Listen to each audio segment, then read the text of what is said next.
शासकीय विश्रामधाम म्हणजे केवळ लोकप्रतिनिधींची निवासस्थानं नसून ती विविध राजकीय घडामोडींचं केंद्र असतात. सर्किट हाऊसचा मुख्य हॉल, अँटी चेंबरमधील चर्चा ही नेहमीच उत्सुकता आणि उत्कंठतेचा विषय असतो. मात्र त्यापासून ताराबाई पार्कातील सर्किट हाऊस आता दुर्लक्षित होऊ लागलंय. या सर्किट हाऊसमध्ये होत असलेल्या राजकीय आणि सत्ता चर्चेचा केंद्रबिंदू तारांकित हॉटेलकडे सरकल्यामुळे सर्किट हाऊसमधील राजकीय कार्यकर्त्यांचा राबता कमी झालाय. राजकीय दौऱ्यावर असणाऱ्या लोकप्रतिनिधींना संबंधित जिल्हा आणि तालुक्याच्या ठिकाणी मुक्काम करण्यासाठी सर्किट हाऊस ही शासनानं दिलेली मोफत सुविधा आहे. त्यातूनच सर्किट हाऊस राजकीय नेते, कार्यकर्ते, पदाधिकारी, प्रशासकीय अधिकारी, कर्मचारी यांच्या गर्दीनं गजबजलेलं असतं.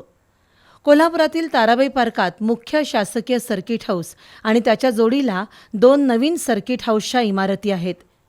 किरकोळ अपवाद वगळता मंत्री आणि लोकप्रतिनिधी यांच्याकडून या सर्किट हाऊसचा वापर होण्याचं प्रमाण कमी झालंय.